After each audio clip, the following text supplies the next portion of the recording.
My name's Ross Nichol and I'm an audio designer at Realtime Worlds. I do, well, everything you hear in the game really, so creating and editing sound effects, putting them into the game, making the world come alive with sound. We'll say, right, this building needs this type of sound, so we'll go and record it. So there's like recording where you're out, like in the streets with your microphone recording different sounds, or in the studio, like making little noises or what, and then there's the editing section of that where you're editing everything you've got and saying, right, I'm going to keep that, get rid of that, and that's sort of like a creative choice down to you, you know, like it's you saying, I like the sound of that, I don't like the sound of that.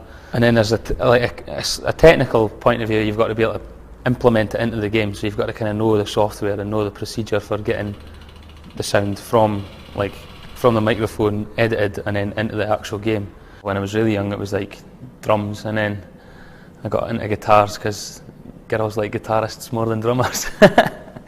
The music department at my school was always a bit weird, like it was all very like classically orientated, you know. It was like if you didn't play a violin then the teacher didn't like you because you were playing Jimi Hendrix or whatever. So I don't know, I never really saw eye to eye with the music department there, so like it was never really them pushing me to it or anything.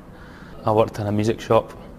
I'd been working there kind of off and on since I was about 15, 16, you know, just sort of a Saturday job and that. And then after I finished college I started there full time, and I was there for about a year. I did HND in sound engineering, mostly sort of recording bands and stuff in a recording studio, so getting used to using the mixing desk and different microphone techniques and mixing techniques and all the rest of it, learning all how to use the different types of software we use.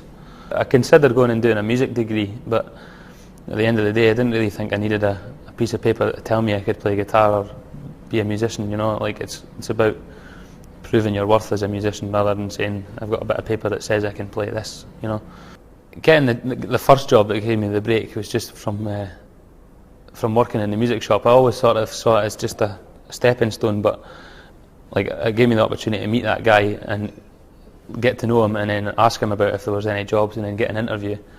And then I got made redundant from that job because the company folded. Well, I was on the dole in that, so I was going to the job centre, and I was like, yeah, I'm looking for jobs in audio engineering, audio design. And every week they would offer me a job as a satellite TV installator repair guy. I was like, that's not what I do, you know. And every week it was the same story, so eventually I went, like I just had to go and sort it out myself, you know.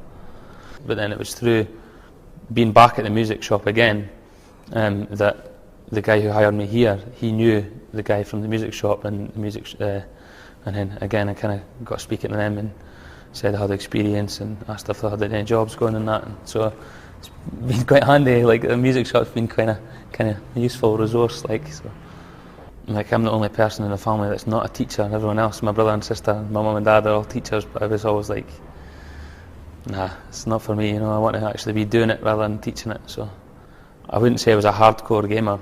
I'm more interested in the sort of sound and music aspect of the job rather than the games. I'd like to stay here for the next wee while, but I'd quite like to travel as well. Like I've never been anywhere else apart from Dundee, so I'm quite fancy going to maybe Canada or America and working on a game there or something. Maybe just for a couple of years. I think I'll always come back to Scotland, but I would definitely like to see a bit of the world before I kind of settle down in that, you know. I got here and it's good here, I'm happy here, so it turned out okay.